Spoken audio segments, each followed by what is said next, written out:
Welcome to SP news. ముందుగా headlines చూద్దాం.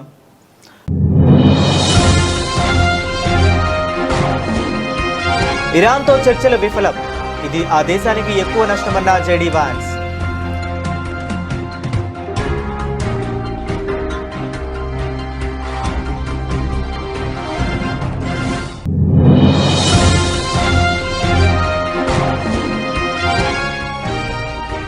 బెంగాల్లో గెలిస్తే ఉమ్మడి పౌరస్మృతి అమలు చేస్తాం ప్రకటించిన ప్రధాని మోదీ.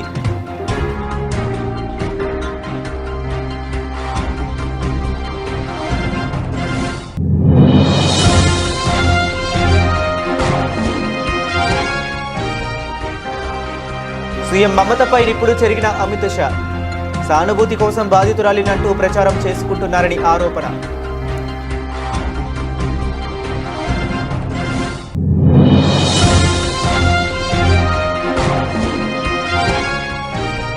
భారత యువత తమ శక్తిని ఆవిష్కరణలతో వ్యవసాయ రంగంలోకి మళ్లించాలి పిలుపునిచ్చిన రక్షణ మంత్రి రాజ్నాథ్ సింగ్.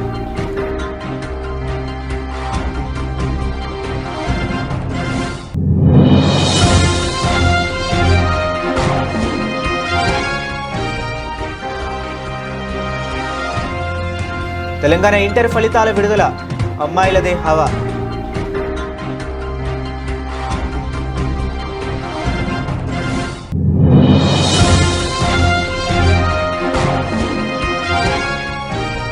రాష్ట్రంలో 20 లక్షల సోలార్ రూట్ మ్యాప్ల ఏర్పాటే లక్ష్యంగా ప్రభుత్వం ముందుకు సాగుతుంది వెల్లడించిన మంత్రి గొట్టిపాటి రవికుమార్.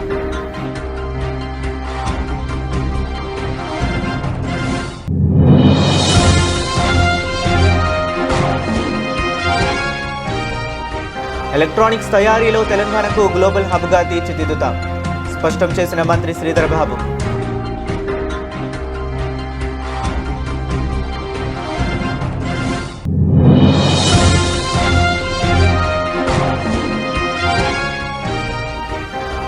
ఎన్నికలు ఎప్పుడు వచ్చినా రికార్డు మెజారిటీతో వైఎస్ఆర్సీపీ గెలుపు తథ్యం ధీమా వ్యక్తం చేసిన ఎమ్మెల్సీ లేళ్ల అప్పిరెడ్డి.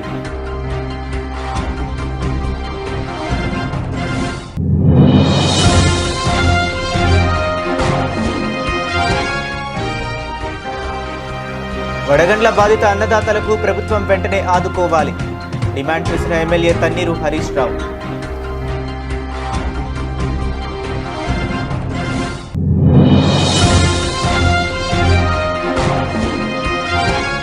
మహిళలను వేధించడానికే కూటమి ప్రభుత్వం అంటూ ఆగ్రహం వ్యక్తం చేసిన కాకాని పూజిత. అధికార మండతో బరితెగిస్తున్నారని ఆరోపణ.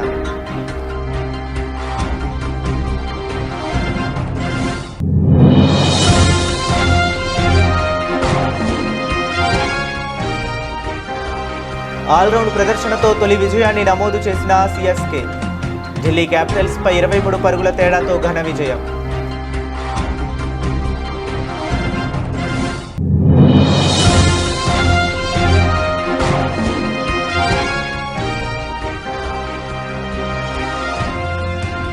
పసిడి ప్రియులకు షాక్. పెరుగుతున్న బంగారం ధరలు స్థిరంగా వెండి.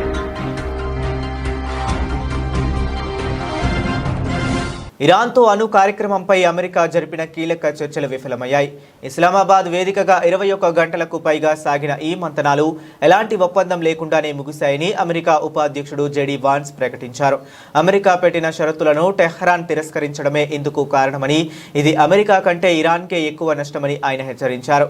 ఇవాళ తెల్లవారుజామున ఇస్లామాబాద్లో ఏర్పాటు చేసిన మీడియా సమావేశంలో జేడీ వాన్స్ ఈ వివరాలు వెల్లడించారు. మేము గత 21 గంటలుగా ఇరాన్తో చర్చలు జరుపుతున్నాం. అనేక కీలక అంశాలపై ఫలవంతమైన చర్చలు జరిగాయి.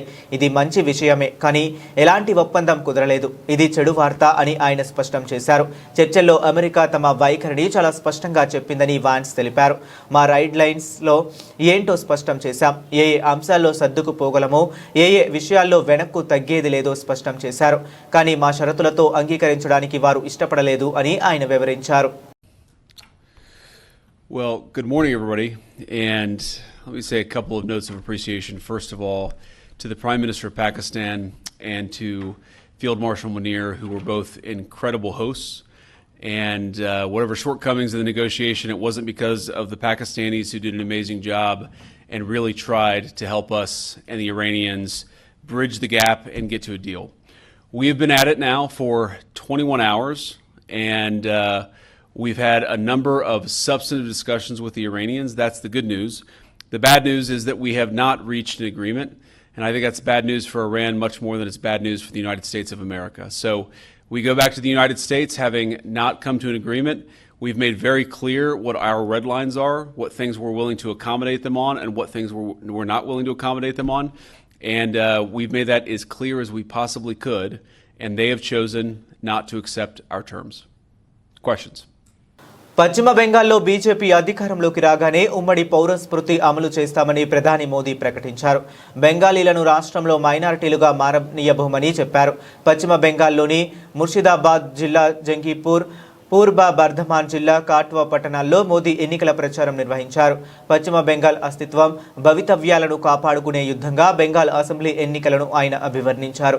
బెంగాల్లో బుజ్జగింపు రాజకీయాలకు శాశ్వతంగా ముగింపు పలికేందుకు యూసీసీని అమలు చేయాలని నిర్ణయించామన్నారు.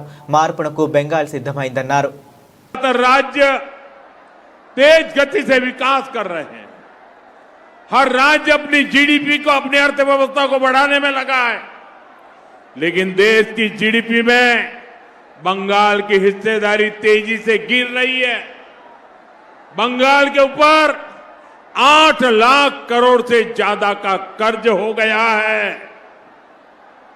भाइयों बहनों, आज भाजपा सरकार में देश गरीबी के खिलाफ लड़ रहा है. 25 करोड़ से ज्यादा लोगों को हमने गरीबी से बाहर निकाला है, क्योंकि लोगों की आमदनी बढ़ी है, लेकिन बंगाल में लोगों की कमाई देश के औसत से काफी पीछे चली गई है. साथियों, ये हालात इसलिए हैं क्योंकि बंगाल में नए उद्योग नहीं आ रहे हैं. टीएमसी का कट कमीशन, करप्शन और सिंडिकेट, इसके कारण हजारों कंपनियां बंगाल छोड़कर चली गई है. लाखों नौकरियां यहां खत्म हो गई है. युवाओं को अपना घर छोड़कर दूसरे राज्यों में जाना पड़ रहा है. साथियों, बंगाल का युवा रोजगार की तलाश में उधर उधर भटकता है और टीएमसी नेताओं के ठिकानों से करोड़ों रुपए बरामद होते हैं. आप एसएससी भर्ती घोटाले को याद करिए. बंगाल के लाखों युवाओं को इस निर्मम सरकार ने ठगा, और जब जांच हुई तो बंगाल के शिक्षा मंत्री के करीबी के घर से करोड़ों रुपए कैश बरामद हुए. 2023 में स्कूल रिक्रूटमेंट घोटाले में सीबीआई ने रेड डाली थी, उसमें भी పశ్చిమ బెంగాల్ సీఎం మమతా బెనర్జీపై కేంద్ర హోంమంత్రి అమిత్ షా నిప్పులు చెరిగారు. ప్రజల సానుభూతి కోసం సీఎం మమతా బాధితురాలినంటూ ప్రచారం చేసుకుంటున్నారని ఆరోపించారు. టీఎంసీ 15 ఏళ్ల పాలనతో రాష్ట్రం ఆర్థికంగా, శాంతి భద్రతల విషయంలో పూర్తిగా దిగజారిపోయిందని విమర్శించారు. అమిత్ షా బంకూరా, పురూలియా జిల్లాలో బీజేపీ ఎన్నికల ర్యాలీలో ప్రసంగించారు. బీజేపీకి అధికారం ఇస్తే టీఎంసీ సిండికేట్ పాలనకు ముగింపు తప్పదన్నారు. మహిళలకు అన్ని వేళలా రక్షణ కల్పిస్తామని అన్యాయానికి గురవుతున్న మహిళలకు తెలిపారు. న్యాయం చేకూరుస్తామని హామీ ఇచ్చారు.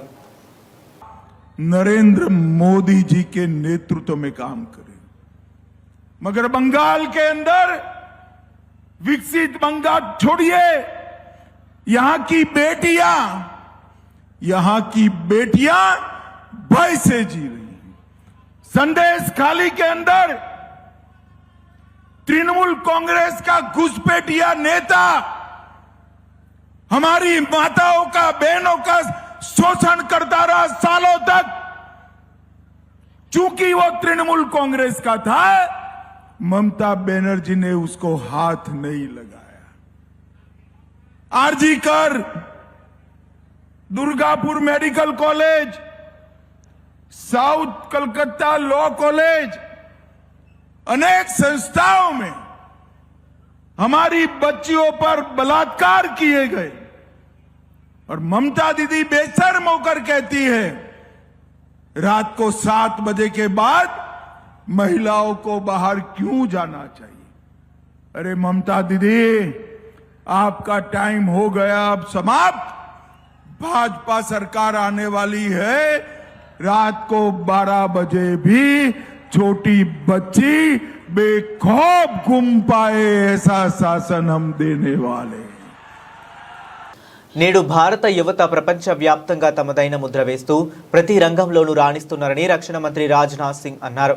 ఈ శక్తిని, ఆవిష్కరణలను వ్యవసాయ రంగంలోకి మళ్లించాల్సిన సమయం వచ్చిందని రాజ్నాథ్ సింగ్ పేర్కొన్నారు. ఇక యువత భాగస్వామ్యం రైతుల ఆదాయాలను పెంచడమే కాకుండా దేశ ఆర్థిక వ్యవస్థను కూడా బలోపేతం చేస్తుందని ఆశాభావం వ్యక్తం చేశారు. और इनोवेशन में उसका योगदान इस समय भारत में जो है, आपको जानकर खुशी होगी, उसकी सराहना केवल भारत में ही नहीं हो रही है बल्कि सारे विश्व में हो रही है। और यह गर्व की बात है कि भारतीय हमारा नौजवान वैश्विक स्तर पर अब अपनी पहचान बना रहा है। लेकिन यह भी आवश्यक है, जितना ध्यान सर्विस, स्पेस और अन्य क्षेत्रों पर दिया जा रहा है, उतना ही कृषि क्षेत्र पर भी दिया जाना चाहिए। अक्सर खेतों की पारंपरिक और कठिन कार्य खेतों में काम करना यह समझा जाता है, जबकि आज इसे आधुनिक तकनीकों के माध्यम से अधिक सरल और लाभकारी बनाया जा सकता है। इसमें भी कहीं दो मत नहीं है।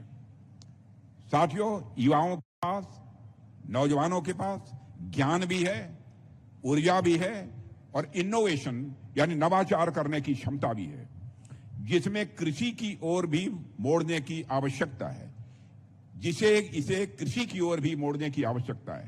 ड्रोन हो, सेंसर हो, मोबाइल तकनीक के जरिए खेती को स्मार्ट बनाया जा सकता है।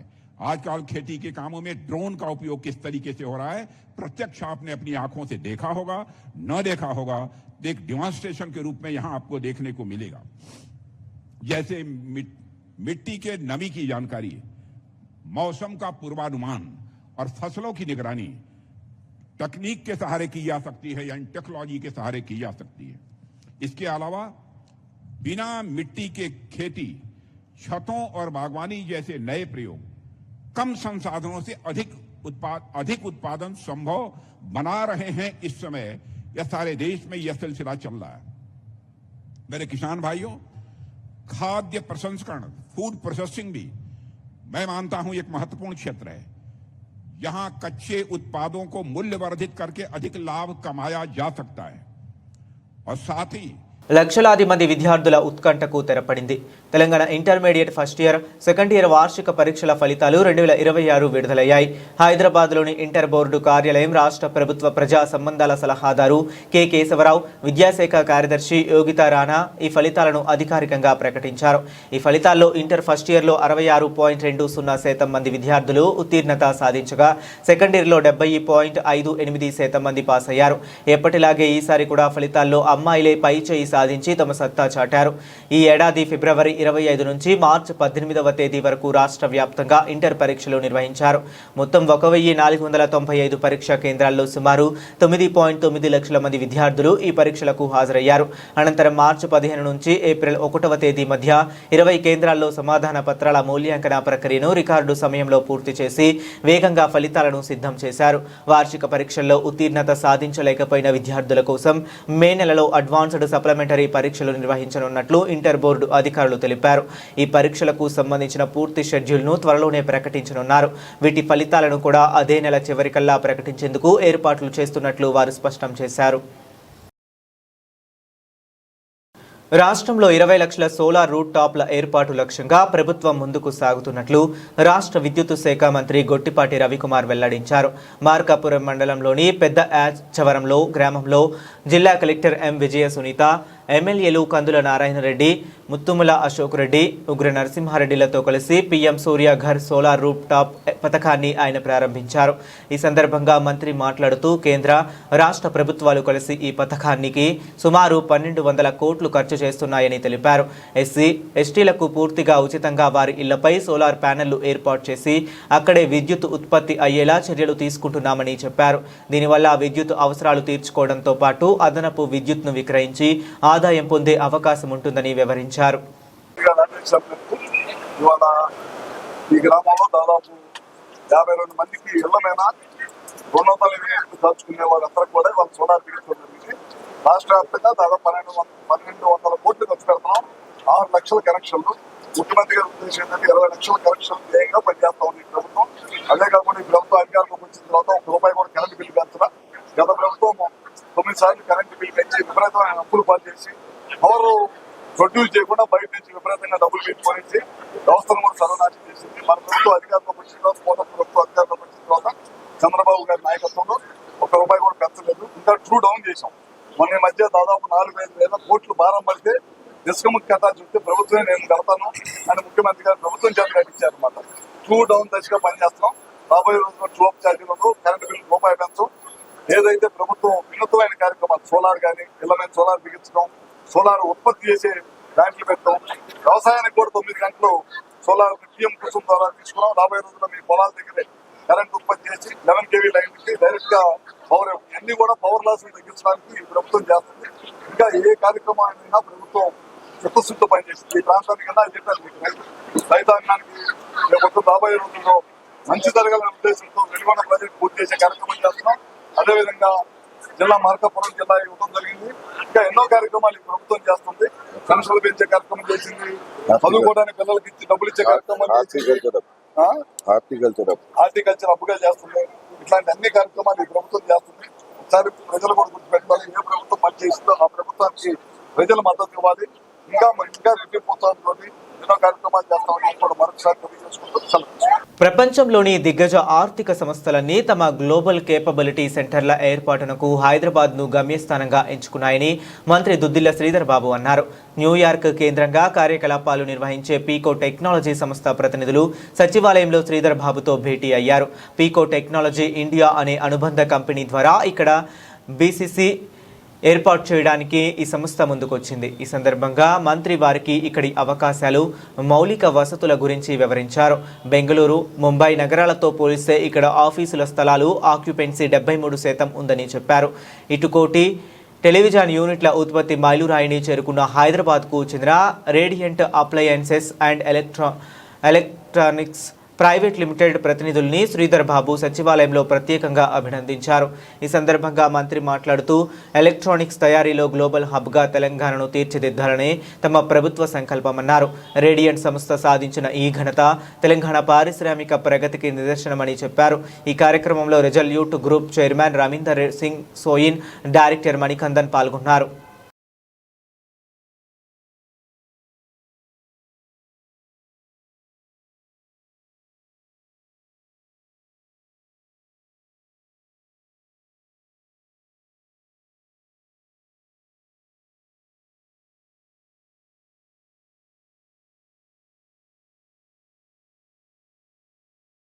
చంద్రబాబు ప్రభుత్వంలో జరుగుతున్న అన్యాయాలు, అక్రమాలపై ప్రభుత్వం నుంచి సమాచారం తీసుకోవడంలో మీరంతా ప్రధాన భూమిక పోషించాలని పార్టీ శ్రేణులకు ఎమ్మెల్సీ వైఎస్ఆర్సీపీ ప్రధాన కార్యదర్శి లేళ్ల అప్పిరెడ్డి సూచించారు. కూటమి ప్రభుత్వం అధికారంలోకి వచ్చిన తర్వాత వైఎస్ఆర్సీపీ శ్రేణులను అణగదొక్కడానికి ప్రభుత్వ వైఫల్యాలపై సోషల్ మీడియాలో ప్రశ్నిస్తున్న వారిపై పెడుతున్న కేసులన్నీ మనం చూస్తూనే ఉన్నామని, వైఎస్ఆర్సీపీ క్యాడర్ ప్రజల తరపున పోరాటం చేయడంలో ముందుంటూనే ఉంటుందని చెప్పారు. ఏపీలో ఎప్పుడు ఎన్నికలు జరిగినా టీడీపీ కూటమిని కూకటి వేళ్లతో పెకిలించేలా మీరంతా సిద్ధంగా ఉండాలని అన్నారు. వైఎస్ఆర్ కాంగ్రెస్ పార్టీ జెండా పట్టుకున్నటువంటి కార్యకర్తలకు సంబంధించి కానీ, లేకపోతే వైఎస్ఆర్ వాణిని, పార్టీ వాణిని తమ గొంతుల ద్వారా వినిపించే పరిస్థితుల్లో ఆ గొంతుల్ని నొక్కివేయటానికి చేస్తున్నటువంటి పరిస్థితులు కానీ, అదేవిధంగా సోషల్ మీడియాలో ఏ చిన్న పోస్టు పెట్టినప్పుడు కూడా ఆ పోస్టు పెట్టినటువంటి వ్యక్తుల్ని నెలల తరబడిగా జైల్లో పెట్టినటువంటి రాష్ట్రంలో ఎవరు వైఎస్ఆర్ కాంగ్రెస్ పార్టీ నాయకులు అనండి, కార్యకర్తలు అనండి, ఎవరైతే కీలకంగా ఉన్నారో ఆ కీలకంగా ఉన్నటువంటి వ్యక్తులందరిపైన ఇబ్బందులు పెట్టే పరిస్థితి ఇవాళ కనిపిస్తున్నటువంటి పరిస్థితులు తోటా కన్నా కూడా అక్షరం బలమైందని నమ్మినటువంటి వ్యక్తులుగా వైఎస్ఆర్ కాంగ్రెస్ పార్టీ ముందుకు సాగుతూ ఉంది. ఇవాళ మీరు చేర్చే అక్షరాలని కూడా ఆర్టీఐ ద్వారా మీరు ఒక్కొక్క అక్షరాన్ని చేర్చి ప్రభుత్వం మీద యుద్ధం ప్రకటిస్తే ఈ ప్రభుత్వం 2028లో ఎన్నికలు జరుగుతాయా, 29లో ఎన్నికలు జరుగుతాయా ఎప్పుడు ఎన్నికలు జరిగినా కూడా ఈ ప్రభుత్వాన్ని కోకట వేళ్లతో పెకిలించగలిగినటువంటి పరిస్థితుల్లో మీరందరూ కూడా తయారు కావాలని 2 చేతులు జోడించి హృదయపూర్వకంగా మిమ్మల్ని అందరూ కూడా వేడుకుంటా ఉన్నాను. రాష్ట్ర ప్రభుత్వం రైతులను చిన్నచూపు చూస్తున్నదని మాజీ మంత్రి సిద్దిపేట ఎమ్మెల్యే తన్నీరు హరీష్ రావు ఆరోపించారు. సకాలంలో కొనుగోలు కేంద్రాలు ఏర్పాటు చేయకపోతే రైతులు తమ పంటను ఎక్కడ అమ్ముకోవాలో ప్రశ్నించారు. ప్రభుత్వ కొనుగోలు కేంద్రాలు లేక రైతులు బయట అమ్ముకొని ఆర్థికంగా తీవ్రంగా నష్టపోతున్నారని ఆందోళన వ్యక్తం చేశారు. సిద్దిపేట జిల్లా కేంద్రంలోని వ్యవసాయ మార్కెట్ యార్డును హరీష్ రావు సందర్శించారు. పొద్దుతిరుగుడు మొక్కజొన్న పంటను 4 రోజులుగా కొనుగోలు చేయటం లేదని ఈ సందర్భంగా రైతులు హరీష్ రావు ఎదుట వాపోయారు. వెంటనే హరీష్ రావు అధికారులను ఫోన్ చేసి దిగుబడులు కొనుగోలు చేయకపోవడంపై మండిపడ్డారు. వెంటనే ఈ మార్కెట్ యార్డును సందర్శించి సమస్యను పరిష్కరించాలని ఆదేశించారు. రాష్ట్ర వ్యాప్తంగా ప్రభుత్వ నిర్లక్ష్యం వల్ల మొక్కజొన్న పండించిన రైతులు, అదేవిధంగా సన్ఫ్లవర్ పండించిన రైతులు, జొన్న పంట పండించిన రైతులు చాలా ఇబ్బంది పడతా ఉన్నారు. ప్రభుత్వం రైతులంటే ఒక చిన్న చూపు, రైతుల పట్ల ఈ ప్రభుత్వానికి నిర్లక్ష్య వైఖరి కనబడతా ఉంది. సకాలంలో ఎరువులు ఇవ్వదు, సకాలంలో రైతు బంధు ఇవ్వదు, సకాలంలో విత్తనాలు ఇవ్వదు. కనీసం 6 కాలం కష్టపడి పండించిన పంట కొనడంలో కూడా ఈ ప్రభుత్వం నిర్లక్ష్యం వహిస్తూ ఉంది. ఈరోజు రైతులు నాకు ఫోన్ చేస్తే మార్కెట్ యార్డుకు సందర్శన కోసం రావడం జరిగింది. 3 రోజుల నుంచి సన్ఫ్లవర్ కొనుగోళ్లు ఆగిపోయినాయి. ఏమైంది సన్ఫ్లవర్ కొనట్లేదు అంటే కోట అయిపోయింది అంటున్నారు. మొక్కజొన్న కొనుగోలు 4 రోజుల నుంచి జరుగుతలేదు. ఏమైంది అంటే సంచులు లేవు, అమాలీ ప్రాబ్లం అంటున్నారు. నిన్న నారాయణ్ ఖేడ్, కామారెడ్డి, నిజామాబాద్, ఆదిలాబాద్ నుంచి కూడా ఫోన్లు వస్తూ ఉన్నాయి. జొన్న కొనుగోలు కేంద్రాలు ఇంతవరకు ఈ ప్రభుత్వం ప్రారంభించలేదు. ఆనాడు బీఆర్ఎస్ ప్రభుత్వం ప్రతి సంవత్సరం కూడా జొన్నలు కొని రైతులకు మద్దతు ధర వచ్చే విధంగా చూశాం. మేము ప్రభుత్వాన్ని డిమాండ్ చేస్తా ఉన్నాం, తక్షణమే జొన్న కొనుగోలు కేంద్రాలు ప్రారంభించాలి, రైతులకు మద్దతు ధర లభించే విధంగా చూడండి. అదేవిధంగా సన్ఫ్లవర్ విషయంలో కూడా రాష్ట్ర వ్యాప్తంగా కూడా ఈ కోటా అయిపోయింది. కోటా ఉంటుందా? ఈ ప్రభుత్వం వచ్చిన తర్వాత యూరియా బస్తాలంటే కోటా అంటది, మక్కలు కొనుండ్రి, సన్ఫ్లవర్ కొనుండ్రి అంటే కోటాలు అంటారు. కోటాలు బంద్ పెట్టుండ్రి, రైతు పండించిన పంట కొనండి. సన్ఫ్లవర్ కు చంద్రబాబు నేతృత్వంలోని కూటమి ప్రభుత్వంలో మహిళలకు రక్షణ పూర్తిగా కరువైందని వైఎస్ఆర్సీపీ మహిళా విభాగ వర్కింగ్ ప్రెసిడెంట్ కాకాని పూజిత ఆగ్రహం వ్యక్తం చేశారు. ఈ సందర్భంగా వారు మాట్లాడుతూ జగన్ 5 ఏళ్ల పాలనలో మహిళలు రాజకీయంగా, ఆర్థికంగా మహారాణుల్లా గౌరవం పొందారని, కానీ నేటి కూటమి పాలనలో మాత్రం వారు బలి పశువులుగా మారుతున్నారని ఆవేదన వ్యక్తం చేశారు. రాష్ట్రంలో ప్రతిరోజు మహిళలపై అఘాయిత్యాలు, అత్యాచారాలు జరుగుతున్నా హోంమంత్రి మాత్రం కేవలం జగన్ గారిపై విమర్శలు చేయడానికి పరిమితమయ్యారని మండిపడ్డారు. జెడ్పీటీసీ జయప్రకాష్ది సరే, అది ఒక పక్క నడుస్తుంది, ఇది ఒక పక్క నడుస్తుంది అని అంటే,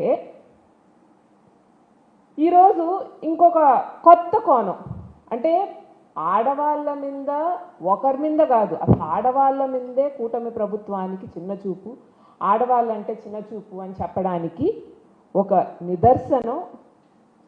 ఈరోజు ఎప్పుడైతే మొట్టమొదటిగా మాట్లాడుకుంటే మావిగన్ గురించి, మావిగన్ అనేటువంటిది అంటే మచిలీపట్నం, విజయవాడ, గుంటూరు మూడింటిని కలిపి ఒక గ్రోత్ కారిడార్ అనేటువంటిది ఇంట్రడ్యూస్ చేయాలి. ఈరోజు మనకి అవసరం ఉందనేటువంటిది చూసి జగన్ అన్న ఎప్పుడైతే ఈ మావిగన్ ప్రపోజల్ పెట్టడం తీసుకొచ్చారో, ఈరోజు చంద్రబాబు నాయుడు ఏమంటున్నారు, ఓకే అమరావతికి మేము చట్టబద్ధత తెచ్చాము అన్నారు. సరే, మీరు అమరావతికి చట్టబద్ధత తెచ్చారు, దానికి రకరకాల వేడుకలు చేయాలనుకున్నారు. ప్రజల్లో ఏమన్నా స్పందన ఉందా అండి? అమరావతికి సంబంధించి మేము చట్టబద్ధం చేసాము, అమరావతి ఇది చేస్తాము అని చెప్పి. అంటే మీరు 5 ఏళ్ళు ఫస్ట్ ప్రభుత్వంలో ఉన్నప్పుడు కానీ లేకపోతే ఇప్పుడు కానీ దానికి సంబంధించి మీరు దాన్ని ఫాస్ట్గా మూవ్ చేయట్లేదన్నటువంటి ఆలోచన ప్రజల్లో కూడా ఉంది. మేము ఎవ్వరం కూడా అమరావతికి వ్యతిరేకం కాదు. ఏదన్నా మాట్లాడితే ఫస్ట్ జగన్ అన్నకు అమరావతి అంటే ఇష్టం లేదు, జగన్ అన్న అమరావతికి వ్యతిరేకము, లేకపోతే వైఎస్ఆర్సీపీ పార్టీ అమరావతికి వ్యతిరేకం అని చెప్పి ఒక వాదన తీసుకొస్తారు. అయ్యా, ఎవరైనా ఒక ప్రాంతానికి ఎందుకు వ్యతిరేకంగా ఉంటారు? ఏం అవసరం? దానికి సంబంధించి ముందు కూడా గ్రోత్ చేయాలనుకున్నప్పుడు ఆల్రౌండ్ ప్రదర్శనతో చెన్నై సూపర్ కింగ్స్ ఈ ఐపీఎల్ సీజన్లో తొలి విజయాన్ని నమోదు చేసింది. చెపాక్ స్టేడియంలో జరిగిన ఈ మ్యాచ్లో ఢిల్లీ క్యాపిటల్స్పై 23 పరుగుల తేడాతో ఘన విజయం సాధించింది. ఈ గెలుపులో సంజు శాంసన్ 115 నాటౌట్ అద్భుత శతకంతో కదం తొక్కగా బౌలింగ్లో జేమీ ఓవర్టన్ 4/18 మాయ చేశాడు. ఈ విజయంతో చెపాక్ స్టేడియంలో వరుసగా 6 ఓటముల పరంపరకు చెన్నై తెరదించింది. మొదట బ్యాటింగ్ చేసిన చెన్నై సూపర్ కింగ్స్ నిర్ణీత 20 ఓవర్లలో 2 వికెట్ల నష్టానికి 212 పరుగుల భారీ స్కోర్ చేసింది. భారత టీ20 ప్రపంచ కప్ హీరో సంజు శాంసన్ ఆకాశమే హద్దుగా చెలరేగాడు. కేవలం 56 బంతుల్లో 15 ఫోర్లు 4 సిక్సర్లతో 115 పరుగులు చేసి అజేయంగా నిలిచాడు. భారీ లక్ష్య ఛేదనలో ఢిల్లీ క్యాపిటల్స్ దీటుగానే బదులిచ్చింది.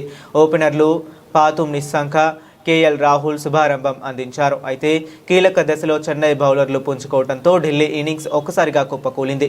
అరంగేట్ర బౌలర్ గుర్జప్నీత్ సింగ్, అన్షుల్ కంబోజ్ కూడా రాణించారు. దీంతో ఢిల్లీ క్యాపిటల్స్ 20 ఓవర్లలో 189 పరుగులకు ఆలౌట్ అయ్యి ఓటమి పాలైంది.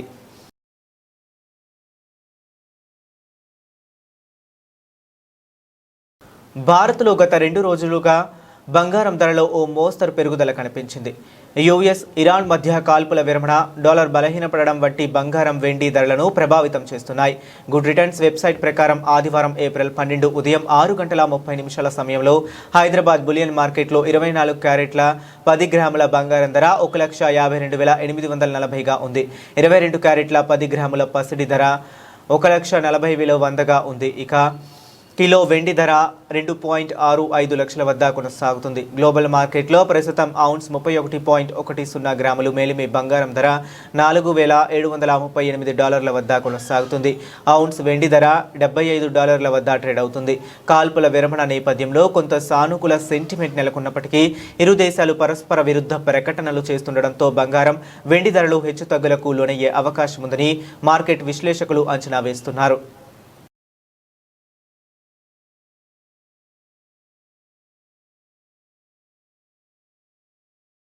బులెటిన్ ముగించే ముందు మరొకసారి హెడ్లైన్స్ చూద్దాం.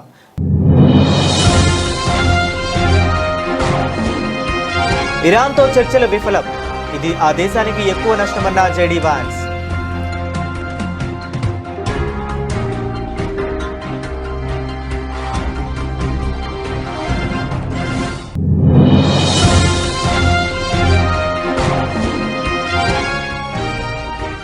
బెంగాల్లో గెలిస్తే ఉమ్మడి పౌరస్మృతి అమలు చేస్తాం, ప్రకటించిన ప్రధాని మోదీ.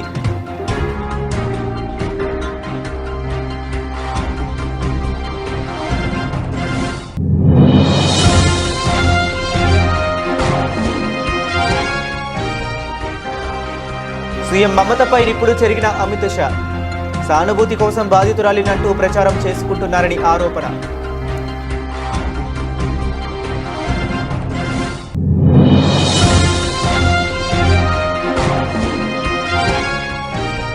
భారత యువత తమ శక్తిని ఆవిష్కరణలతో వ్యవసాయ రంగంలోకి మళ్లించాలి, పిలుపునిచ్చిన రక్షణ మంత్రి రాజ్నాథ్ సింగ్.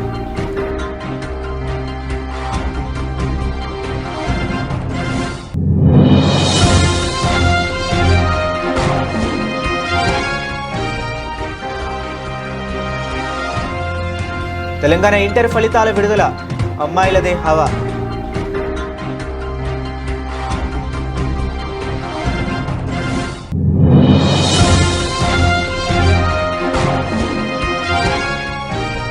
రాష్ట్రంలో 20 లక్షల సోలార్ రూట్ మ్యాప్ల ఏర్పాటే లక్ష్యంగా ప్రభుత్వం ముందుకు సాగుతుంది, వెల్లడించిన మంత్రి గొట్టిపాటి రవికుమార్.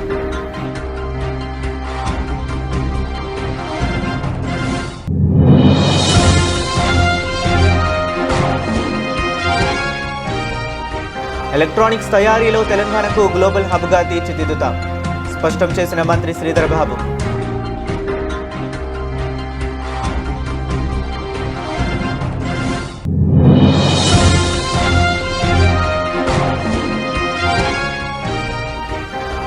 ఎన్నికలు ఎప్పుడు వచ్చినా రికార్డు మెజారిటీతో వైఎస్ఆర్సీపీ గెలుపు తథ్యం, ధీమా వ్యక్తం చేసిన ఎమ్మెల్సీ లేళ్ల అప్పిరెడ్డి.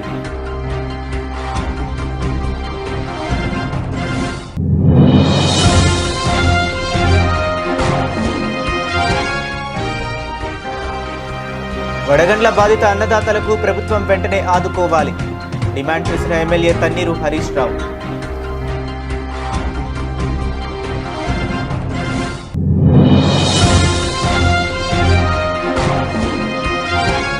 మహిళలను వేధించడానికే కూటమి ప్రభుత్వం అంటూ ఆగ్రహం వ్యక్తం చేసిన కాకాని పూజిత. అధికార మండతో బరితెగిస్తున్నారని ఆరోపణ.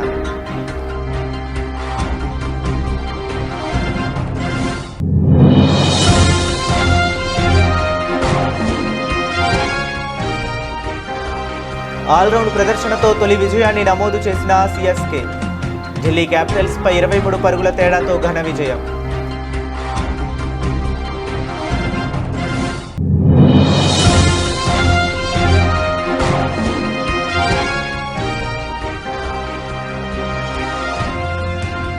పసిడి ప్రియులకు షాక్. పెరుగుతున్న బంగారం ధరలు, స్థిరంగా వెండి. ఇవి ఇప్పటి వరకు ఉన్న అప్డేట్స్. మరిన్ని అప్డేట్స్ కోసం కీప్ వాచింగ్.